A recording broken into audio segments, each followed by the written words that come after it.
Se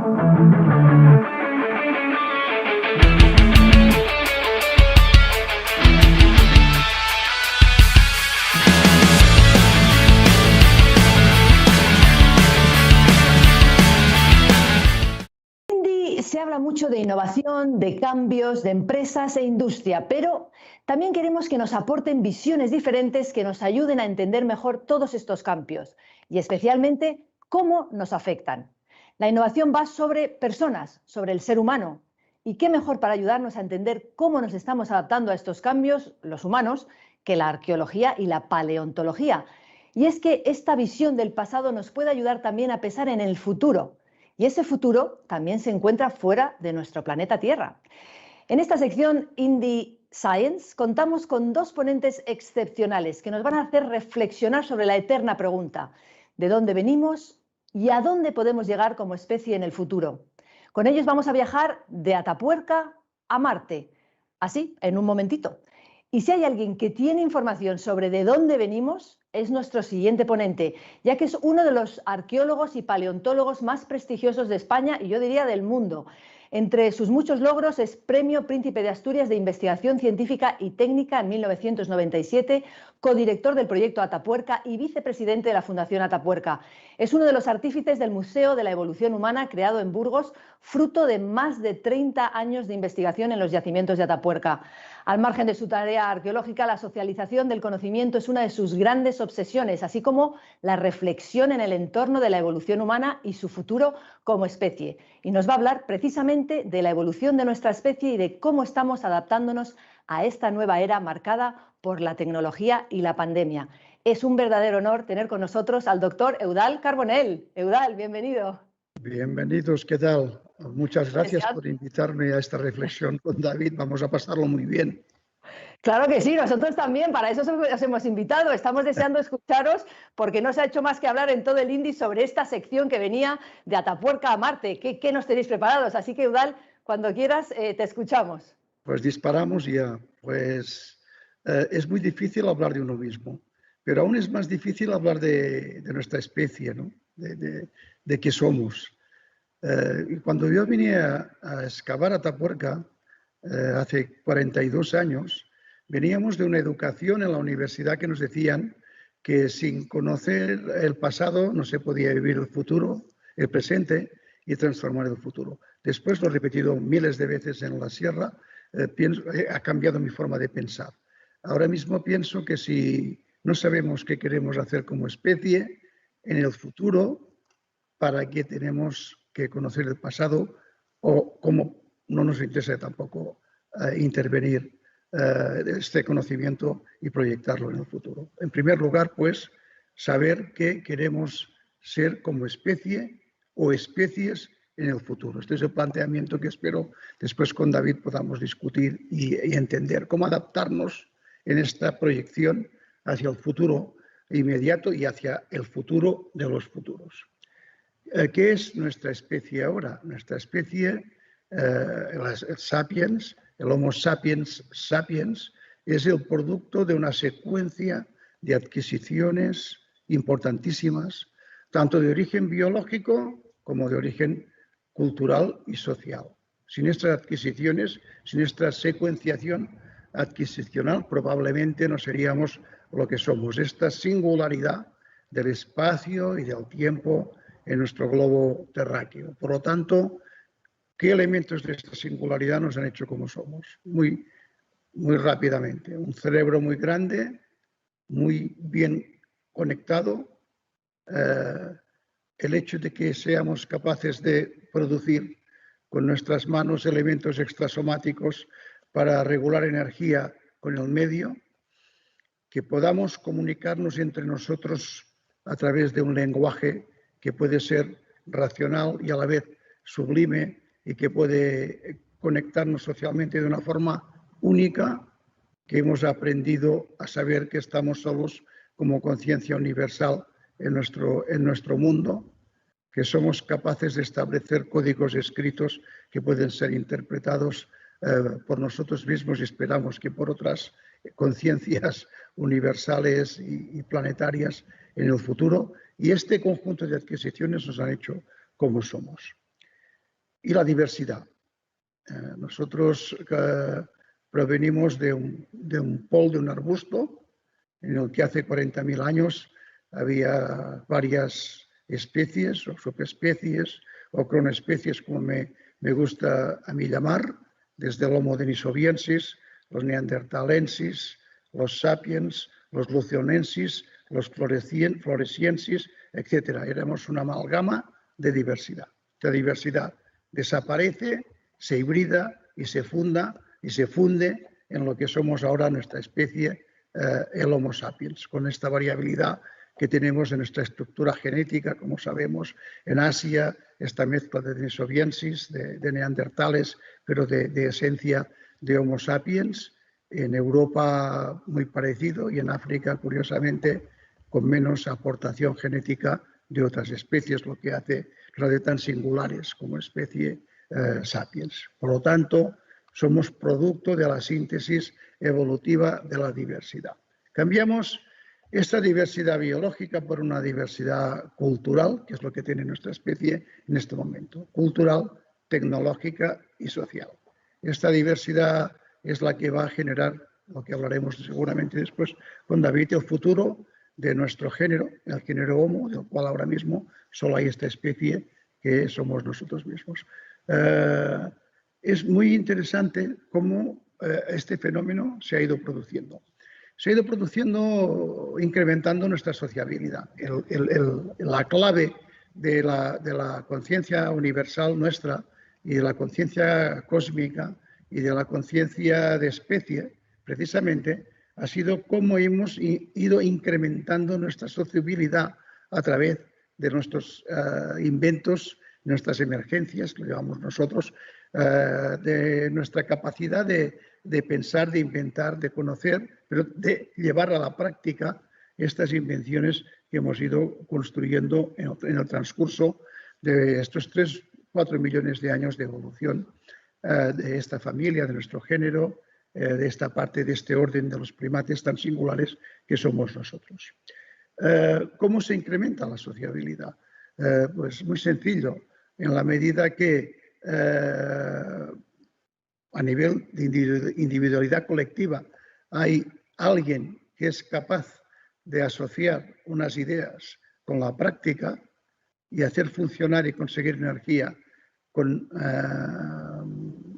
menos esfuerzo, y esto se transmite socialmente y organiza la sociedad de una forma distinta. Es así como se produce el incremento de sociabilidad, con crecimiento demográfico, la cuestión fundamental e importante, y con interacciones múltiples que pasan al individuo y lo transforman realmente en individualidad colectiva y en muchos casos colectivizando la propia individualidad en la propia evolución. Por lo tanto, emergencia y socialización son dos conceptos fundamentales para entender por qué nos estamos haciendo humanos, aunque aún no lo seamos. Ser humano es un proceso. En este proceso hemos adquirido algo fundamental en los últimos, yo pienso que en el siglo XX, que es la conciencia crítica de especie.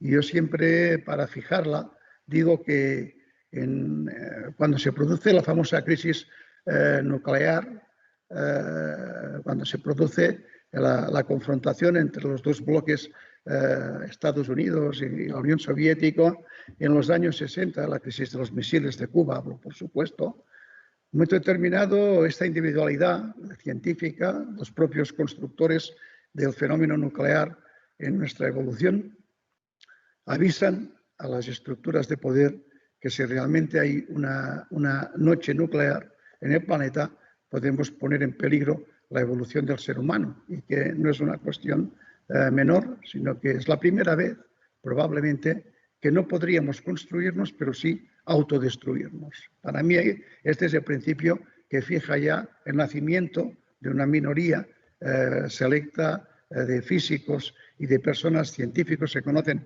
cómo funciona la materia, hasta dónde puede llegar a socializarse y socializarse mal, y avisan. Y hay una ley de la etnografía que es muy sencilla. Los humanos todo lo que hacemos lo utilizamos, y todo lo que hacemos y funciona para bien o para mal lo socializamos. Pues imagínense ustedes que socializas la bomba atómica como un comportamiento normal para continuar solucionando nuestros problemas de clases sociales o nuestros problemas de poder o nuestros problemas cotidianos que tenemos como animales que somos una mezcla de racionalidad y de irracionalidad. Bien, y ahora ya para acabar, ¿qué pienso como antropólogo y hacia dónde caminamos? Bien, somos unos humanos, nuestra singularidad espaciotemporal que somos, tenemos tendencia a expansionarnos, tenemos tendencia a adaptarnos a nuevos medios, a nuevos ambientes, a nuevas estructuras, tenemos mucha tendencia a autointervenirnos, por lo tanto estamos, yo diría, preñados de esta conciencia crítica de especie en el futuro, pero también de la tecnología, que es lo que nos ha hecho humanos, sobre todo su socialización. Y es en este marco donde yo, mi opinión, es una opinión que lanzo que espero que podamos discutir con David después, es que en muy poco tiempo pasaremos a una transhumanidad, a una posthumanidad, o sea, dejaremos de entender el humanismo como un humanismo romántico y entraremos en un humanismo de tipo tecnológico y que se expresará probablemente con la generación de diversidad otra vez. Esta vez, por eso, será diversidad artificial, no será diversidad biológica como la que vivimos hace 40.000 años. Y tendremos que empezar a entender hacia dónde vamos. Y este es el futuro probable de nuestra especie. Bueno, Eudald, qué interesante, muchísimas gracias. Muchas ganas de que entremos en esa conversación con David, que viene a continuación, porque yo he tomado notas y tengo muchísimas preguntas, pero supongo que David te las va a hacer también, así que te invito a que sigas ahí detrás, porque ahora volvemos con Eudald Carbonell para seguir charlando con él. Muchísimas gracias, Eudald. Pues ahora sí, ya os había avisado, podéis sacar los cacahuetes, porque nos vamos a Marte. Sí, me voy a comer uno, nos vamos a Marte. ¿Qué tiene que ver los cacahuetes con Marte? Diréis. Bueno, ya sabéis, para darnos suerte en la misión. ¿Sabéis, no? Eso que tenemos que comer cacahuetes, como hacen los técnicos de la NASA cada vez que tienen un lanzamiento. Ah, ¿que no lo sabíais? Pues viajemos de nuevo en el tiempo, no muy lejos, al año 1964, que es cuando aparecieron por primera vez los cacahuetes de la buena suerte en la NASA durante la misión Ranger 7. Los ingenieros llevaban 5 intentos sin éxito, así que a uno de los ingenieros del equipo, Dick Wallace, se le ocurrió repartir cacahuetes a sus compañeros, a los que les comentaba. Y comentó, dijo, pues pensé que repartir cacahuetes podría calmar a los trabajadores de la sala de operaciones durante la misión. Pues bien, así fue. Y el resto es historia. Tras quitarle hierro al asunto, el Ranger 7 funcionó de forma impecable, al igual que sus sucesores, los Ranger 8 y 9, que enviaron imágenes y propusieron zonas de aterrizaje para el programa lunar Apolo. Desde entonces, los cacahuetes, estos cacahuetes, aparecen en las listas de verificación de cuenta atrás de la mayor parte de los lanzamientos. ¿Cómo os habéis quedado? Pasmaos, claro. Pues recibamos entonces al comandante de esta misión, que sabe mucho de hacia dónde vamos. Él es el CEO de Astroland, una agencia española que tiene como objetivo establecer la primera colonia humana en Marte. Y con él, pues nos vamos a Marte. Bienvenido, David Ceballos. Aquí estás, David. Buenos días, ¿qué tal estáis? Un placer. Encantados de verte, David. Ha sido el tema de Marte muy mencionado, así que ahí, sin presión, cuéntanos, Astroland, cuéntanos, ¿a dónde vamos? Ya hemos visto dónde venimos un poco, ¿a dónde vamos? Y estamos iniciando. Yo, antes de comenzar con lo nuestro, quería dar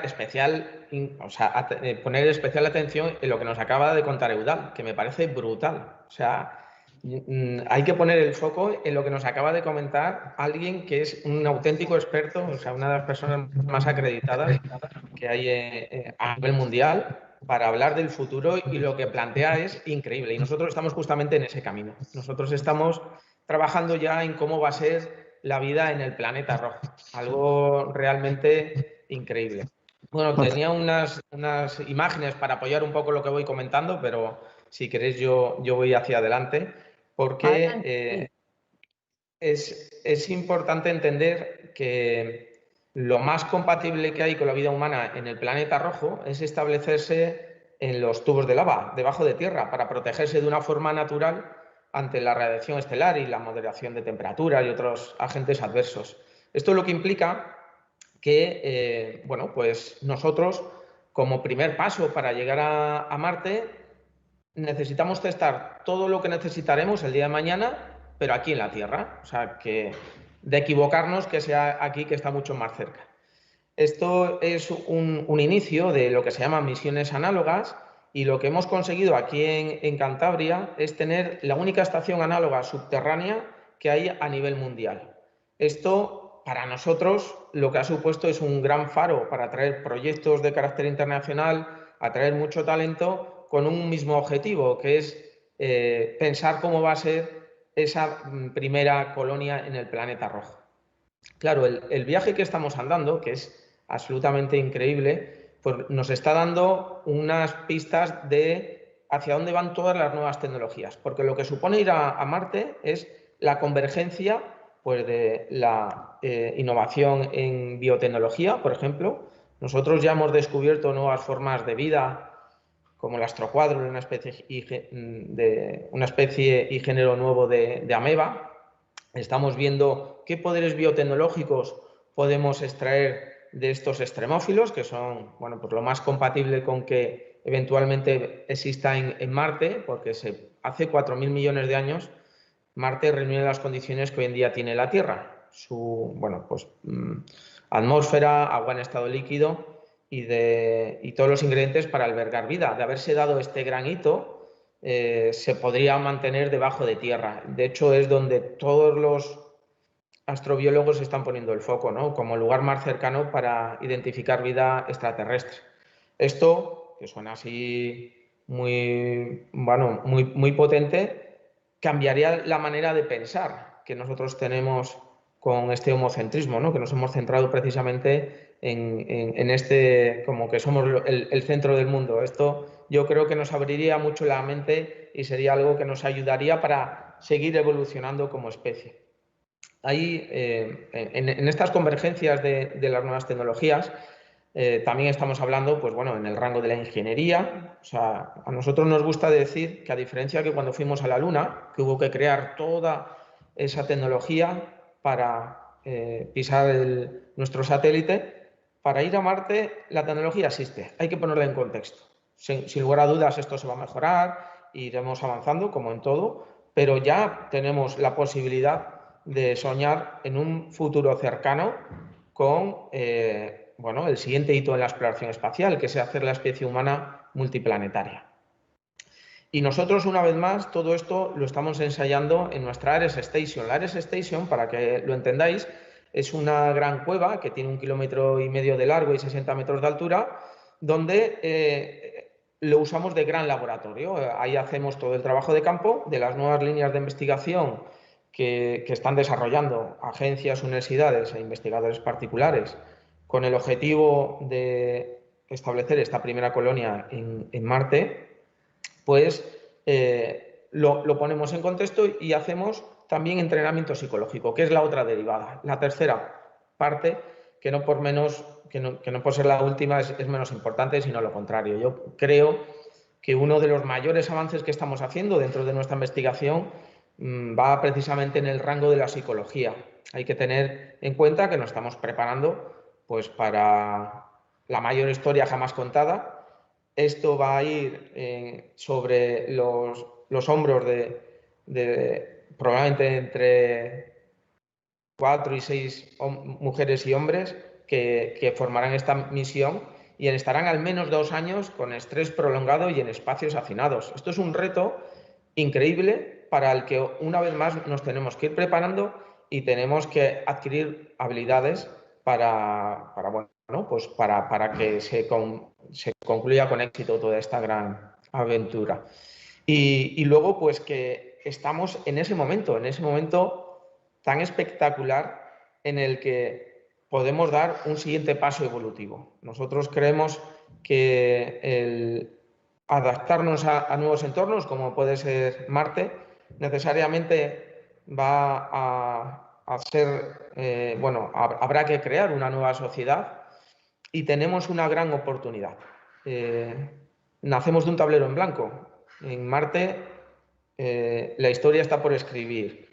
Y aquí nosotros también no solamente hablamos de biología, psicología, ingeniería, sino también del rango de las humanidades, por decirlo de alguna manera, ¿no? ¿Cómo va a ser esta eventual sociedad marciana? ¿Cómo esto va a implicar que nosotros ya hablamos de, como una vez más apuntaba Eudal, es la única vez que solamente estamos los Homo sapiens sapiens, o sea, la única especie de Homo, y esto en un futuro, en términos evolutivos cercano, creemos que va a cambiar. Adaptarnos a Marte, que tiene otra gravedad, otra atmósfera, otras condiciones, nos va a, sin ningún lugar a dudas, a hacer cambiar como especie. Por un lado, quizás terraformaremos Marte en caso de que no encontremos vida, es una de las posibles teorías, y la otra es que nosotros nos tendremos que adaptar a este entorno. Nosotros, que somos muy arriesgados, ya le hemos puesto nombre, lo llamamos Homo marcianus, no lo busquéis porque no existe, no lo hemos inventado. Es muy divertido pensar en cómo va a ser esta nueva especie y cómo nos va a ayudar. Nosotros tenemos una storytelling que es increíble y es: vamos a Marte para salvar la Tierra. Muchas personas nos preguntan por qué ir a Marte con todo lo que hay que hacer en la Tierra, pero justo el forzar la innovación, el ir más allá del límite marcado, lo que supone son grandes avances. Y esos grandes avances tienen un impacto positivo en la vida de las personas en la Tierra. O sea, nos va a ayudar. Es algo que, bueno, sucedió cuando fuimos a la Luna. Hay un retorno de inversión, si lo miramos solamente en términos económicos, de $20 por cada dólar que se invierte, pero también tenemos en cuenta que todo esto tiene un impacto en los ODS, en los Objetivos de Desarrollo Sostenibles. De hecho, nosotros como Astrolab usamos esas métricas para ver en todo lo que hacemos cómo podemos mejorar la vida de las personas. Y si estamos preparados para generar energía en un lugar como Marte, que está más lejos del Sol, cultivar comida en sitios realmente bueno, pues extremos, en realizar en hábitats saludables, porque esto también en la Tierra está cortando nuestra esperanza de vida. Bueno, pues todo esto nosotros es en lo que estamos trabajando y que estamos haciendo en este viaje de doble sentido, de ir a Marte para salvar la Tierra. Realmente es algo que tiene inicio y no tiene final. Queremos que ese punto de expandir la vida más allá de la Tierra, pues insisto, está muy cercano.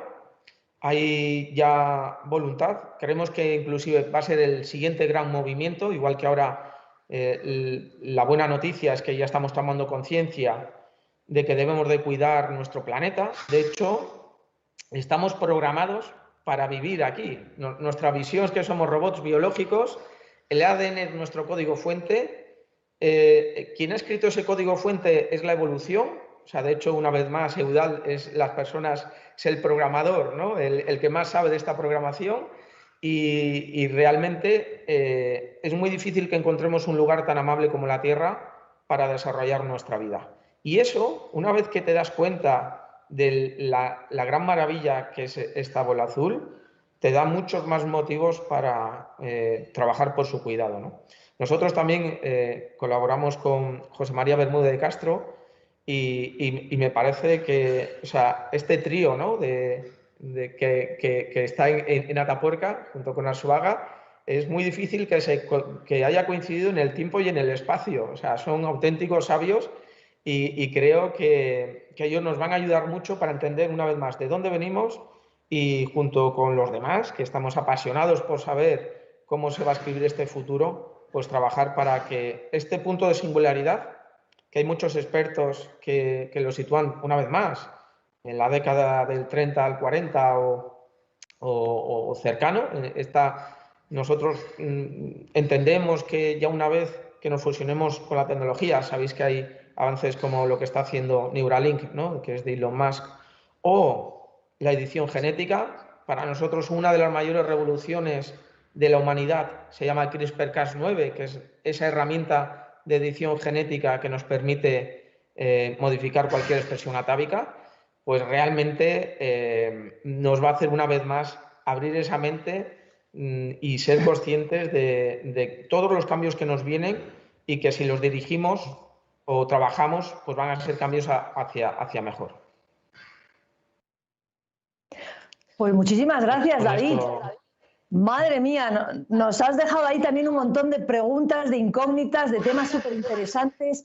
Yo voy a proponer ahora, como comentamos al principio, que Eudal y David tengan una conversación entre ellos que yo apoyaré cuando sea necesario para profundizar en algunas de estas cuestiones, porque preguntas, habéis contestado muchas dudas, pero surgen otras nuevas. De hecho, recordar a nuestra audiencia que puede seguir enviando sus preguntas a través del chat para nuestros superponentes. Es una ocasión única que hemos juntado, como decía David, tener a estos dos expertos. Además, por favor, ya están entrando preguntas, seguid porque en cuanto podamos las metemos. Pero por ahora yo les dejo que charlen, que conversen de algunas, que se hagan preguntas a sí mismos, sobre todo David, que tendrá un montón de preguntas para Eudal. Por ejemplo, como estamos evolucionando hacia un nuevo tipo de humano, ese Homo marcianus, ¿no? Homo marciano que decía David, o incluso puede ser un Homo digitalis. Somos robots biológicos y David, la vida en Marte nos obligará a innovar de formas que ni siquiera imaginamos. Ahí os dejo esa patata caliente y lo dejo contigo, David, y Eudal, os escuchamos. Adelante. Bueno, yo, David, hay una cosa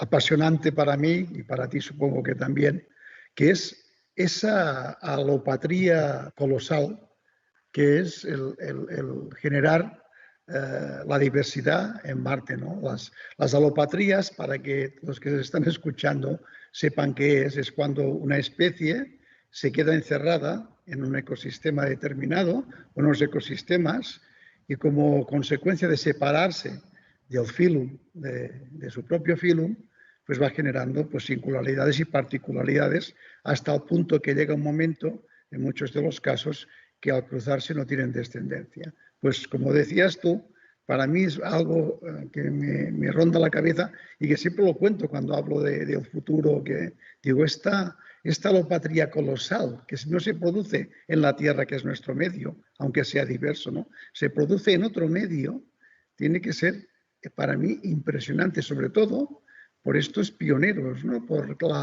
la fuerza. A mí, por decirlo de alguna forma, me interesaría mucho. Ya soy mayor y ya, afortunadamente, desgraciadamente no viviremos más pero me gustaría ser un pionero y formar parte de esta alopatría, porque a mí siempre me gusta el riesgo, me gusta el conocer y el ser. Y para mí, participar en una expedición como esta y vivir este tiempo, que lo viviría muy conscientemente, sería una expresión de júbilo. Es lo que quería decirte, ¿no?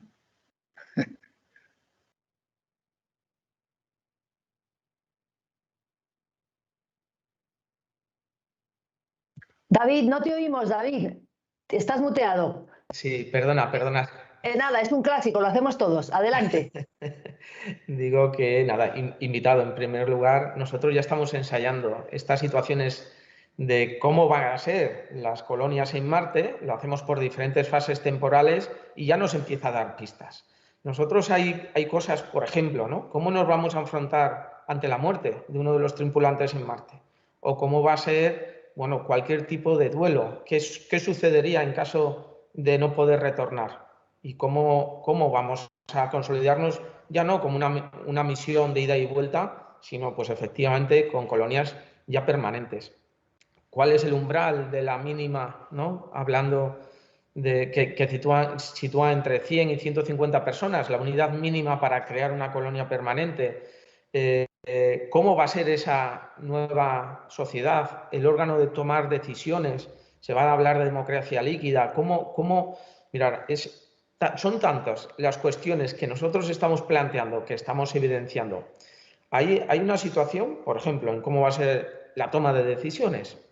Nosotros hemos evidenciado que, por ejemplo, cuando se cambia de comandante, las misiones no funcionan bien. Y esto lo podemos extrapolar a algún otro tipo de gestión de gobierno o cómo va a ser, ¿no? Bueno, pues todo este orden social. Hay que tener en cuenta que en Marte, además, hay cosas que aquí te vienen dadas, como puede ser respirar, y allí, sin embargo, va a haber que crearlo. O sea, para que esto sea algo natural, hay que crear unas infraestructuras, hay que tener una máquina que se llama MOXIE, y todo esto va a generar un modelo diferente de convivencia.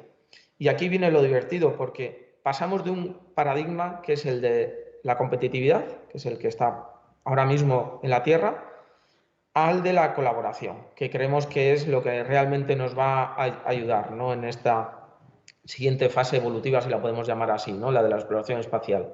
Hay que tener en cuenta que tu vida depende inicialmente de quien tienes al lado, pero luego el bien de la comunidad también.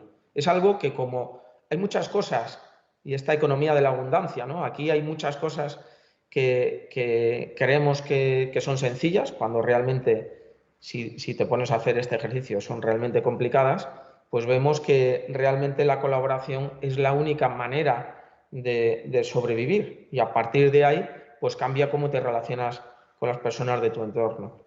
Y es algo, un aprendizaje más que creemos que también se puede traer, ¿no? Intentar cambiar este paradigma ahora, tanto de barreras, de competitividad, bueno, pues quizás fue lo que nos hizo llegar en su momento a la Luna, pero esperemos que no sea lo que nos haga llegar a Marte, ¿no? O sea, había un contexto de Guerra Fría, y el primero que fuera a Marte, hasta a la Luna, pues evidenciaría la supremacía tecnológica, ¿no?, y por ende el liderazgo mundial. Yo creo que el hacer la especie humana multiplanetaria ya no corresponde ni a un país ni a una empresa, ahora que todo el mundo habla de SpaceX, debería de ser algo de colaboración internacional, ¿no? Y yo no sé, nosotros tenemos aquí un pequeño museo que enseñamos a los niños. Los niños nos gusta mucho dirigirnos a ellos porque son los auténticos generadores del cambio. Ellos son quien realmente ya van a soñar con que esto sea algo cotidiano, ¿no?, el acceder al espacio. Y la buena noticia es que lo tienen muy claro. O sea, realmente son muy conscientes de cuidar el planeta, son muy conscientes de colaborar, y a diferencia de lo que mucha gente opina, yo tengo muchísimas expectativas porque creo que tienen una conciencia muy clara. O sea, yo creo que hay una gran parte de la población que solamente ve la parte negativa, pero hay otros tantos que ven lo positivo, ¿no?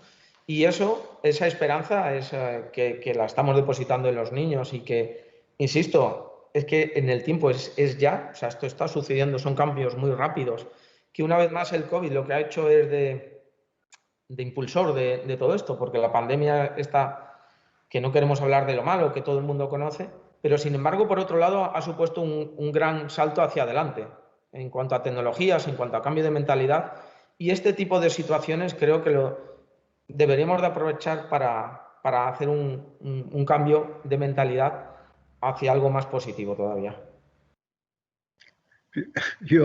En esto, David, hay una cosa que me ha gustado mucho, ¿no?, que me gusta y repito continuamente, a ver si tengo la diana bien puesta, ¿no?, que en un mundo donde nos estamos deshumanizando ya, que me entiendan los que nos escuchan, deshumanizarse no es malo, es decir, estamos preparando el terreno para la multiconciencia y para otro tipo de relaciones que se pueden producir entre las probables y diversas especies en el planeta. Hay algo, la cooperación que llamas tú, que yo siempre digo que ya en el momento actual la gente competente no compite. Esto es un principio mío que he ido elaborando con el tiempo, que probablemente compites cuando eres incompetente porque necesitas tener un marco, los proyectos rivales, etcétera, etcétera. Pero cuando alcanzas cierto nivel de competencia, esto quiere decir que estás bien con lo que tú eres y lo que haces, automáticamente te olvidas de competir. Porque competir no es bueno en un estado de imaginación y de conciencia adulta. Por lo tanto, la cooperación, que siempre es buena, esta individualidad colectiva, es decir, que los individuos a nivel personal contribuyen específicamente a nuestra singularidad y no se les obliga a participar de un planteamiento común, sino a converger con este planteamiento, para mí es fundamental para nuestra especie. La forma de mantener la biodiversidad en el planeta, que tú también has hablado, es muy importante como experimento para generar esta biodiversidad en otros lugares. Las especies que hablamos el otro día, cuando tuvimos, que probablemente habrá, que me gusta mucho es ciencia y ficción, pero la ciencia tiene mucho de ficción, cuando se está construyendo, me parece ya una diversidad muy interesante porque es muy pensada.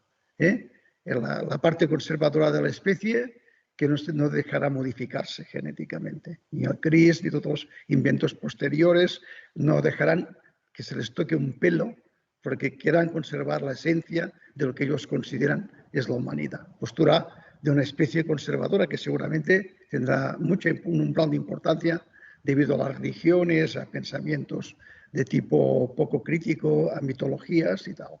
Pero habrá parte de la especie, que prácticamente una gran mayoría, que se dejará modificar por cuestiones patológicas para evitar por descendencias y por progenies y tal.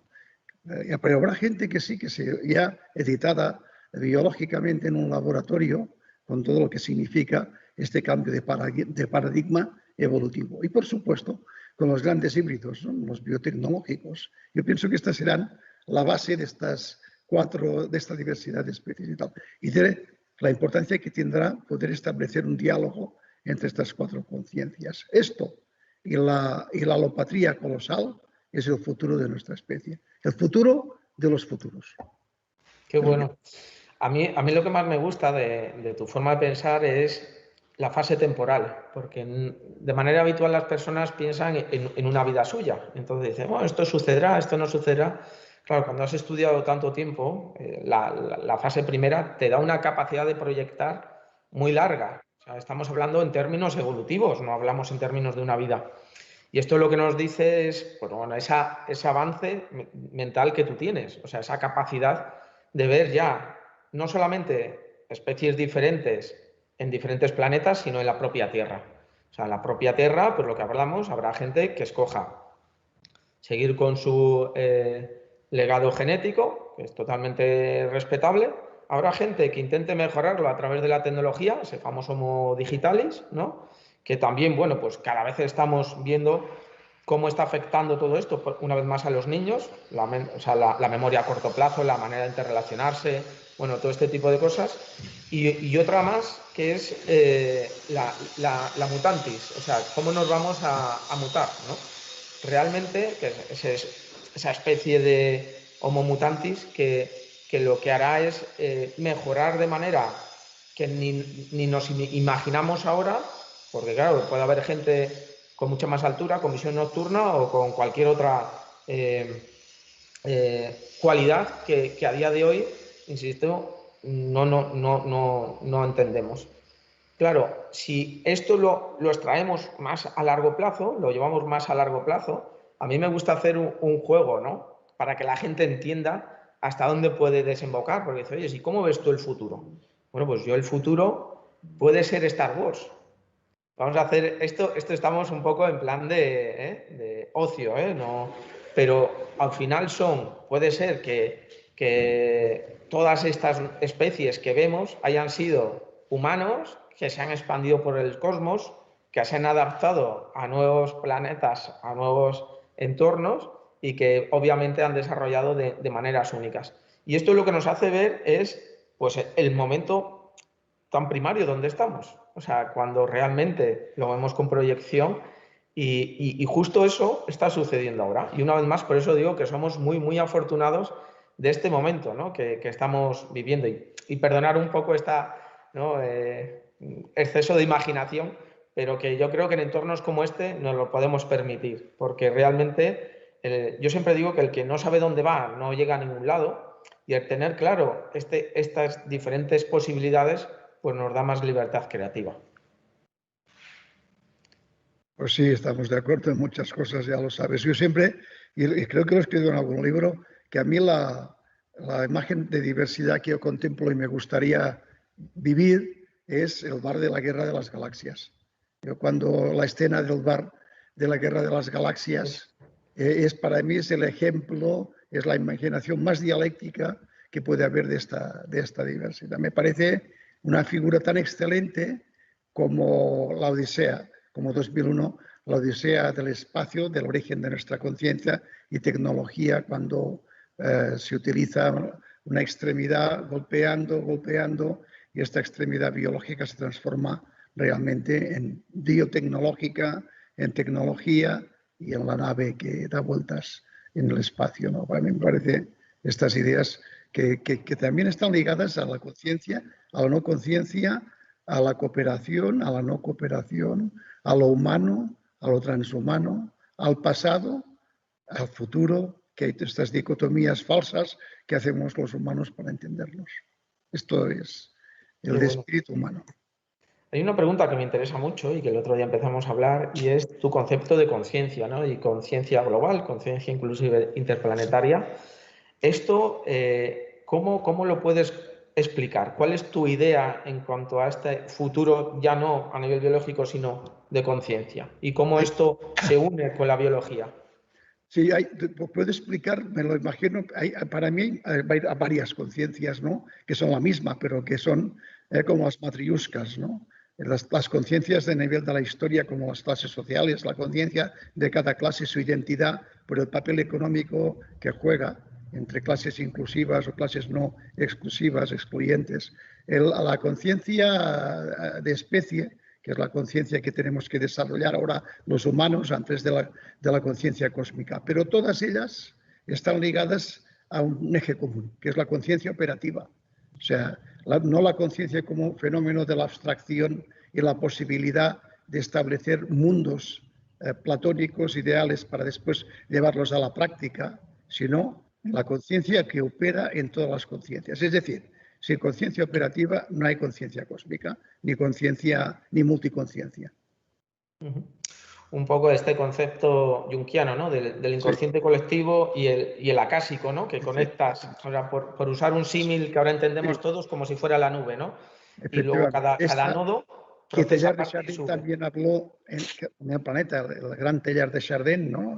Que es una persona que yo quiero mucho, aunque las ideas y las cuestiones ligadas a las religiones y los mitos y tal, pero un gran filósofo, un gran pensador, ¿no? Cuando ya él es el punto omega, él habla ya de una serie de realizaciones, el planeta como un sistema neurológico humano, o sea, estas grandes intuiciones, estas grandes percepciones de la parte filosófica de el por qué las cosas y no del cómo, pero cómo el cómo han ayudado a confeccionar el por qué. Eudal, David, os tengo que interrumpir, perdonad, porque nos quedamos sin tiempo. Hay muchísimas preguntas que no voy a poder hacer, desafortunadamente, ya os las pasaremos, pero sí alguna, por lo menos una. Pero bueno, para que sepáis, os preguntan sobre los aspectos psicológicos para ir a Marte, sobre el concepto de la transhumanidad, la conciencia crítica de especie, todos, bueno, habéis mencionado algunos temas, pero bueno, salen muchos, pero me quedo con una pregunta por tiempo que para los dos, sobre el tema de la edición genética. ¿Qué pensáis? Tú has mencionado el CRISPR-9, David, sobre la modificación, la edición genética, y si es un concepto que roza lo moral, ético, y en fin, ¿qué opináis? Porque ya sabéis que cuando se produjo en China con las hermanas tal, pues aquello supuso para la comunidad científica se llevaron las manos a la cabeza, Eudal, y criticaron mucho al equipo de investigadores que lo implementó. ¿Qué os supone para vosotros? ¿Qué opináis sobre esta innovación, este avance? David, ¿qué opinas? Pues bueno, yo lo que creo es que es la mayor herramienta que hubiéramos podido soñar, la mejor. Y aquí entra también una cosa es la herramienta, que es el corte y pega digital, y otra cosa es que se corta y se pega. Había una película que yo creo que era de Ozores, no me acuerdo ahora cuál era, que cobraba 5.000 pesetas por apretar un tornillo. Y le dice, hombre, pero 5.000 pesetas por apretar un tornillo. Y dice, no, 5.000 pesetas no, si apretar es gratis. Yo lo importante es saber qué tornillo es. Pues eso es lo que sucede un poco con la edición genética. Ahora estamos en la capacidad de esa secuenciación del ADN y ver qué atributos, o sea, qué efectos tiene cada uno de estos genes atávicos. Y ha sido una burrada hacerlo con las niñas porque realmente no sabemos qué efectos secundarios esto puede tener. Entonces, es algo que yo creo que es potentísimo, pero como todo necesita su desarrollo, nosotros lo estamos haciendo con plantas y a nivel moral o no moral, yo creo que poca moralidad hay, por ejemplo, si puedes erradicar una enfermedad congénita. O sea, creo que eso se va a hacer. Otra cosa es los biohackers que están haciendo cosas, pues eso, muy arriesgadas e inconscientes, pero al fin y al cabo esto va de capacidad de procesamiento de datos. O sea, esto es más de informática, un poco lo que decíamos antes. Si sabemos cómo esto afecta a cada una de nuestras acciones, o sea, a cada uno de las que gen afecta a su función, pues eso va a ser algo totalmente normalizado y sin lugar a dudas nos va a mejorar como especie. ¿Hasta dónde lleguemos? Pues bueno, pues eso yo creo que de momento no hay techo, pero estamos al inicio, ¿eh? Esto es importante entenderlo. O sea, frases mágicas. Yo, David, una cosa estoy absolutamente de acuerdo. Yo también pienso en este progresismo biotecnológico, pero una cosa muy importante. Precisamente la conciencia crítica de especie tiene que introducir un cambio fundamental y que intento introducirme a mí mismo, aunque sea un viejo, que para mí es fundamental y muy, muy, muy fundamental y que todo el mundo yo creo que entenderá. Los valores no sirven para la transhumanidad ni para la posthumanidad. Sirve la conciencia crítica de especie. Valores es un proceso arcaico de humanización de la especie.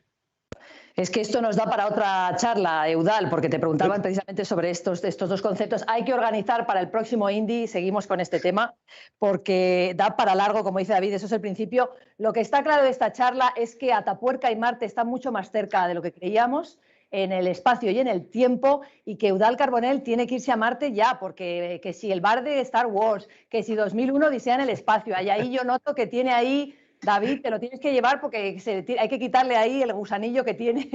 Está en su casa. Totalmente. Yo me quedo con dos cosas además para terminar. Como decía Eudald cuando ha comenzado, hay que saber qué queremos ser como especie o como especies en el futuro y cómo adaptarnos en esta proyección de futuro. Y él decía que algo que es muy bien cierto, que la ciencia tiene mucho de ficción. Y yo digo, Eudald, David, la diferencia entre la ficción y la ciencia es el tiempo, ¿no? El tiempo. Así que el tiempo El corre en nuestra contra, pero como dice David, tenemos mucho por hacer y todavía hemos comenzado. Así que, doctor Eudald Carbonell, David Ceballos, muchísimas gracias por esta conversación que nos explota la cabeza, nos supera, pero que solo ha comenzado y esperamos poder seguir manteniendo en un futuro muy cercano. Muchas gracias a los dos. Muchísimas gracias. Un placer.